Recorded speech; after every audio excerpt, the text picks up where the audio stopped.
आप सभी ने एक कहावत सुनी होगी, ओल्ड इज गोल्ड। जैसा कि कहावत में ही छुपा हुआ है, जो जितना पुराना वह उतना अच्छा। लेकिन क्या यह सही मायने में सही है? आज हम लोग इस बारे में देखेंगे कि अगर आप म्यूचुअल फंड के इतिहास में देखें तो पुराने म्यूचुअल फंड जो अच्छे प्रदर्शन कर रहे हैं, क्या लगातार वो अच्छे प्रदर्शन करते आ रहे हैं? कुछ कुछ म्यूचुअल फंड के केस में ऐसा है जो कि लगातार अच्छे प्रदर्शन करते आ रहे हैं और आगे भी करने की उम्मीद है। साथ ही साथ कुछ नए फंड भी आ रहे हैं जो उनके कंपैरिजन में बहुत ही अच्छा पकड़ रख रहे हैं और वो बहुत अच्छा प्रदर्शन उनके सामने भी कर रहे हैं। तो आपको इस बात पर ध्यान रखना चाहिए, ओल्ड के साथ साथ न्यू जो नए म्यूचुअल फंड जो आ रहे हैं, वह जो म्यूचुअल फंड है क्या आगे आने वाले समय में जो पुराने की तरह प्रदर्शन करके देंगे? इस बारे में आज हम लोग इस वीडियो में देखेंगे कि ठीक है भाई, ये जो है इस तरह से प्रदर्शन कर रहे हैं तो आगे चल करके क्या इस तरह का म्यूचुअल फंड अच्छा प्रदर्शन करेगा आगे आने वाले समय में, और क्या इस फंड में हमको इन्वेस्ट करना चाहिए। तो फंड के नाम लिए बिना एक चीज़ मैं यहाँ पर आपको दिखा रहा हूँ, फंड का ट्रेलिंग रिटर्न हम लोग देखेंगे। ट्रेलिंग रिटर्न जो है एक मंथ का 5.72%, जबकि कैटेगरी एवरेज जो देखा जाए 4.34% है। वहीं 3 मंथ्स का है 12.63 और कैटेगरी एवरेज 11.43, 6 मंथ का 27.62 और कैटेगरी एवरेज 24.99।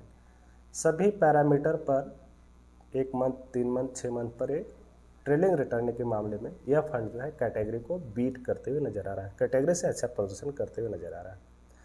सबसे खास बात यहाँ एक ईयर में जो है इस फंड ने लगभग 50.17% का रिटर्न बना करके दिया है, ट्रेलिंग रिटर्न की बात की जाए तो। वहीं कैटेगरी रेट 42%, 3 ईयर्स की बात की जाए लगभग 41.82%, वहीं 5 ईयर्स की बात की जाए 29% और 10 ईयर्स की बात की जाए तो लगभग 28% का रिटर्न निकाल करके दिया है।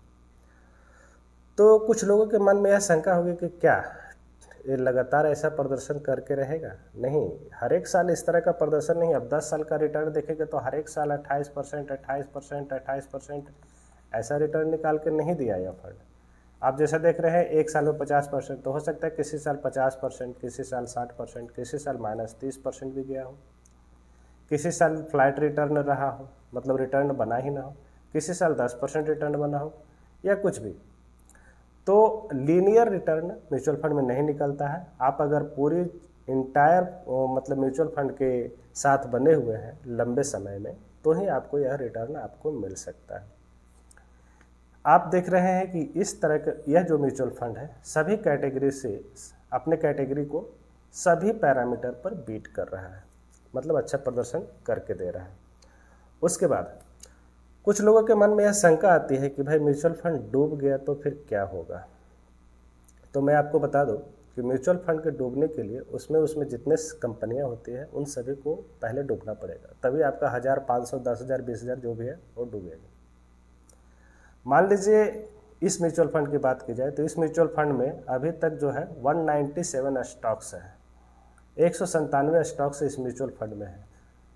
तो आप समझ रहे हैं ना मैं क्या बोल रहा हूँ कि पूरी तरह से मतलब म्यूचुअल फंड में आपका पैसा 1000 रुपया को जीरो होने के लिए 197 कंपनी, भारत के 197 कंपनियों को डूबना पड़ेगा, तभी आपका पैसा जीरो होगा, जो कि संभव नहीं है। म्यूचुअल फंड के जो मैनेजर बैठे हुए हैं, अगर कोई कंपनी खराब प्रदर्शन करना शुरू करती है उनको पहले ही पता चलता है, वह उस फंड से निकाल करके उसको हटा देते हैं, नए स्टॉक्स को ऐड करते हैं वहाँ पर। तो फिलहाल हम लोग जिस म्यूचुअल फंड की बात कर रहे हैं उसमें 197 स्टॉक्स है। टॉप 10 स्टॉक्स की बात की जाए तो उसका होल्डिंग लगभग 15.67% है। टॉप 5 के स्टॉक्स की बात की जाए तो 9.29% है। टॉप 3 स्टॉक्स की बात की जाए तो वहाँ पर 6.26% है और पीवी रेशियो जो है 3.88। पी रेशियो थोड़ा सा ज़्यादा है लेकिन चलेगा, इसमें इन्वेस्ट कर सकते हैं, 28.35 है पी रेशियो की बात की जाए तो आज हम लोग जिस फंड के बारे में बात कर रहे हैं वह फंड है निप्पॉन इंडिया का स्मॉल कैप फंड, जो कि एक पुराना फंड है। इस फंड के बारे में हम लोग देखेंगे तो इसका फंड साइज 40,000 लगभग 41,000 करोड़ के आसपास है। इसका मिनिमम इन्वेस्टमेंट है लमसम में अगर कर रहे हैं तो 5,000 रुपया, और अगर SIP आप चालू कर रहे हैं तो 100 रुपये से 100 रुपये से आप SIP चालू कर सकते हैं। बहुत ही सिंपल रखा है। 100 रुपये आपके पास है, आप SIP चालू कर दीजिए, कोई दिक्कत नहीं है।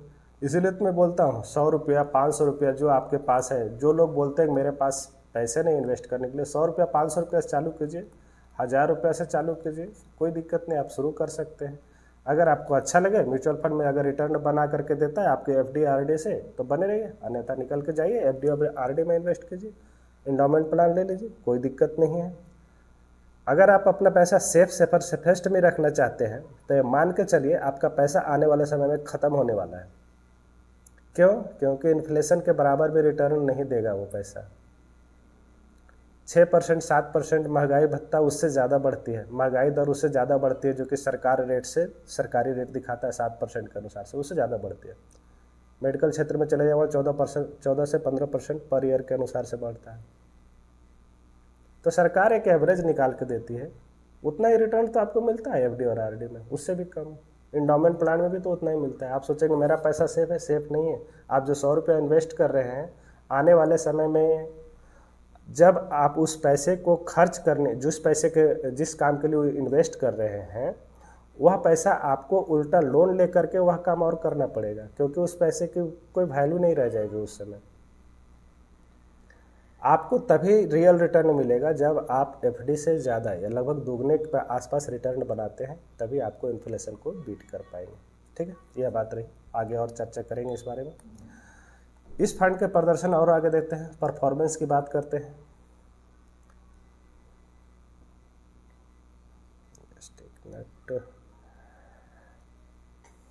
इस फंड के परफॉर्मेंस की बात की जाए तो क्वार्टर वाइज परफॉर्मेंस आप देखेंगे। यह फंड, मैं एक चीज़ और बता दूं यहाँ पर, यह फंड जो है मैंने 2017 और 2018 के शुरुआत में मैंने शुरू किया था। 2018 मान के चलिए, 2018 मैंने शुरू किया था। आप देख रहे हैं वहाँ पर नेगेटिव रिटर्न लगातार 2 सालों से दिया, 2018 में भी 2019 में भी नेगेटिव रिटर्न। फिर भी मैं इस फंड से निकलने की सलाह लोगों को नहीं दिया, उसमें बने रहने की सलाह मैं खुद बना रहा, लोगों को भी उसमें बने रहने की सलाह दी। 2020 28%, 2021 72%, 2022 4.92%, 2023 पॉजिटिव रिटर्न अभी चालू है। ये खत्म हो चुका है क्वार्टर, लेकिन अभी अपडेट नहीं हुआ है। यहाँ पर 3 साल का रिटर्न देखेंगे, compounded annual growth rate CAGR return देखेंगे तो 40% का। 5 साल की बात की जाए तो लगभग 28%, और 7 साल की बात की जाए तो लगभग 28%, और 10 साल की बात की जाए तो वहाँ भी 27-28% के आसपास रिटर्न निकाल करके दिया जा रहा है, इस फंड ने दिया है। ओवरऑल मान लीजिए कि आपको 28% और 40% और 50% अगर रिटर्न नहीं मिलता है, अगर आपने म्यूचुअल फंड में 15% भी रिटर्न निकाला, जो कि इस तरह के फंड में पॉसिबल है रिटर्न निकालना, तो वहाँ पर आपके अच्छे खासे पैसे बन जाएंगे, जो कि जिसके लिए आप जिस गोल के लिए रख रहे हैं। इसके बाद हम लोग देखेंगे इसका होल्डिंग के बारे में। जैसा कि हम लोग अभी बात कर रहे थे, इस फंड में जो है 192 स्टॉक्स है, तो वह जो है स्टॉक्स है वह किन किन क्षेत्रों में डिवाइड करके रखा गया है। हम लोग का जो पैसा है वो किन किन क्षेत्रों में रखा गया है। तो IT में लगा हुआ है, उसके बाद कैपिटल गुड्स में है, capital goods electrical, non electrical, electrical में है, उसके बाद फार्मा में है, और अदर्स में बहुत सारे जो है फंड है उसमें डाले हुए हैं।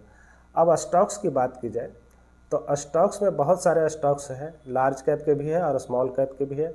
आप देख सकते हैं ट्यूब इन्वेस्टमेंट में 2.68%, यहाँ पर देखेंगे हम लोग कुछ ट्यूब इन्वेस्टमेंट में 2.68%, HDFC बैंक 1.84%, HDFC बैंक का एक शेयर लेने जाएंगे तो लगभग 1,500 रुपये पड़े आसपास पड़ेगा। KPIT टेक लगभग 1.74%, इसका भी शेयर प्राइस देखेंगे तो 1,500 के आसपास है। अपार इंडस्ट्री, MCX, इस तरह से करके आप देखेंगे तो बहुत सारे ऐसे स्टॉक्स हैं जो कि फ्यूचर में भी आने वाले समय में, जैसे EV का थीम चल रहा है और उसके बाद सोलर का थीम चल रहा है, तो इस तरह के इसमें बहुत सारे डिजिटल का थीम जो चल रहा है उसमें इन्वेस्ट किए हुए हैं। इन सभी स्टॉक्स का उसमें समावेश किया गया है इस फंड में, खास करके देखा जाए तो टोटल नंबर ऑफ स्टॉक्स की बात की जाए तो यहाँ पर 192 स्टॉक्स है। 192 स्टॉक्स का देखेंगे आप, पूरी तरह से पोर्टफोलियो इसमें दिखाया गया है कि 192 स्टॉक्स में जो है किस किस तरह से होल्डिंग को रखा गया है, कितना कितना परसेंट उसमें एलोकेट करके दिया गया है। तो ये तो रही बात कि इसमें जो है 192 स्टॉक्स हैं, फंड बहुत पुराना है, अच्छा प्रदर्शन भी करके दे रहा है। तो अगर आप इसमें SIP के जरिए इन्वेस्ट करते तो क्या रहता है? तो मैं जैसा अभी थोड़ी देर पहले चर्चा कर रहा था आप लोगों के साथ कि यह फंड को जो है मैंने 2018 में शुरू किया था, लोगों को इन्वेस्ट करने के लिए दिया, खुद भी मैंने इन्वेस्ट किया। 19 जून 2018 को SIP चालू हुआ था, 1000 रुपये की SIP। उस समय इसका NAV हुआ करता था 45.74। ठीक है, 1000 रुपये की SIP आप देखेंगे तो कंटिन्यू 1000 रुपये की SIP चल रहा है। आगे भी मैं दिखाता हूँ। इसमें देखिए कितना उतार चढ़ाव रहा है, 45, 48 आया, 43 आया, 40 आया, फिर 40 वापस भी आ गया। यहाँ पर देखेंगे 40 आ गया। इस तरह से आप देखेंगे कि 2019 में 37 भी आ गया, फिर भी SIP कंटिन्यू रहा। SIP कंटिन्यू रहने से यह होता है कि अगर मान लीजिए आपका जो NAV है, शेयर प्राइस म्यूचुअल फंड का NAV गिरता है तो वहाँ पर आपको यूनिट ज़्यादा मिलते हैं। जैसे कि यहाँ पर देखेंगे आप कि यहाँ पर 45 रुपीज़ था तो NAV आपको 21 यूनिट मिला था। उसी तरह से NAV यहाँ पर देखिए 37 हो गया तो यूनिट बढ़ करके 26 यूनिट मिल गया। इस तरह से एवरेज होता है अगर आप उसमें SIP कंटिन्यू करते हैं तो। बहुत सारे लोग यही होते हैं जो बिना किसी सलाह के इन्वेस्ट करते हैं, तो जैसे मार्केट डाउन होता है या थोड़ा सा म्यूचुअल फंड बढ़ा, वहाँ से निकल जाते हैं और उसके लॉन्ग टर्म में जो बेनिफिट होता है वह लेने से चूक जाते हैं। खास करके कि जब मार्केट नीचे होता है तो उनको कोई सलाह देने वाला नहीं रहता है और वह निकल करके वहाँ से चले जाते हैं। वह उस फंड में अच्छा प्रदर्शन जो मिलने की उम्मीद रहती है वह उनको नहीं मिल पाता है। आप देखेंगे कोविड के दौरान जब 2020 में जब कोविड आया था मार्च अप्रैल में, तो उस समय जो है इसका NAV जो गिर करके आप देखिए यहाँ पर 7/4/2020 उसका NAV जो है NAV गिर करके 29 रुपीज़ के आसपास आ गया था। वहाँ से फिर से बढ़ना चालू हुआ 29 रुपये, 1000 रुपये का इन्वेस्टमेंट चल रहा था। कहाँ करीब 25-26 यूनिट मिल रहा था, वहाँ पर जा करके आपको 2020 में 33 यूनिट मिला, यूनिट ज़्यादा मिला। यूनिट देखिए बढ़ रहा है धीरे धीरे कर करके, 1-1000 रुपया इन्वेस्ट होते जा रहा है, यूनिट बढ़ रहा है, आपको यूनिट का फ़ायदा मिल रहा है जब मार्केट गिर रहा है तब। वो यह जो है कंटिन्यू चलते रहा, अभी तक कंटिन्यू उसमें SIP किया हुआ है, कंटिन्यू जारी है। ये डाटा जो है अभी देखेंगे तो यहाँ पर दिया हुआ है 7/9 जो 2023 तक का डाटा है। इसमें 7/9/2023 तक का टोटल जो है 1000 रुपये अभी भी इन्वेस्ट हो रहे हैं। अभी से उसका वैल्यू 1/9/2019 को अभी 137, अभी 143, 144 के आसपास चल रहा है। उसमें 7 यूनिट्स मिल रहे हैं अभी आज के डेट में देखा जाए तो, और कम मिल रहे होंगे, 5 या 6 यूनिट के आसपास मिलेंगे। टोटल यूनिट बन करके 1147 रुपया, जो कि 1000 रुपया करके इन्वेस्ट करने से धीरे धीरे करके यह बना है। आप यहाँ पर रिटर्न देखेंगे जो इतने दिन का रिटर्न है, तो रिटर्न की बात की जाए तो टोटल इन्वेस्टमेंट उनका हो गया है अभी तक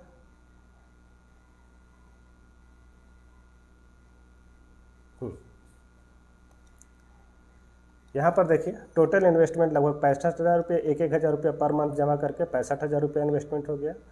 उसका करेंट वैल्यू आप देखेंगे तो 1,59,000, ऑलमोस्ट मान के चलिए आज के डेट में अगर देखा जाए करेंट वैल्यू पे किया जाए, करेंट वैल्यू पर उसको चेक किया जाए तो लगभग 1 लाख का उनको गेन आ रहा है, सीधे मान करके चलिए तो।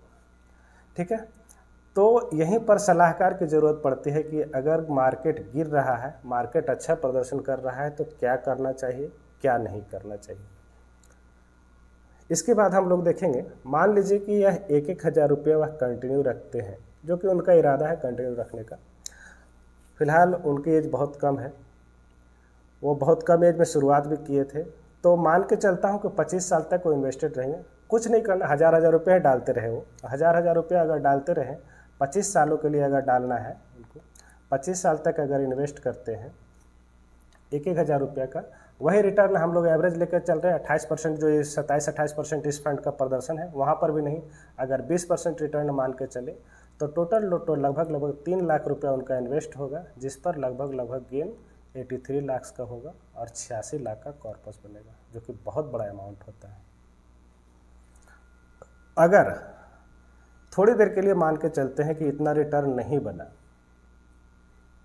मान लीजिए उनको इस 15% का रिटर्न बना, जो कि अमूमन आशा रख सकते हैं म्यूचुअल फंड में, तो वहाँ पर भी आप देखेंगे तो लगभग 29.84 लगभग 30 लाख के आसपास उनको गेन होता है, और उस पर जो है 32-33 लाख का आसपास उनका जो है कॉर्पस जमा होता है।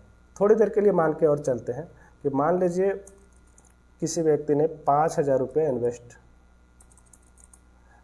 रुपया पर मंथ इन्वेस्ट करना चालू किया, 15% का रिटर्न भी मिला इस म्यूचुअल फंड में 25 सालों के लिए, तो आप देखेंगे वहाँ पर जो है कॉर्पस जो है जा कर के 1.49 CR का गेन होता है, लगभग 1,64 लाख का कॉर्पस उनको बन करके देता है 5,000 25 सालों के लिए 15% का।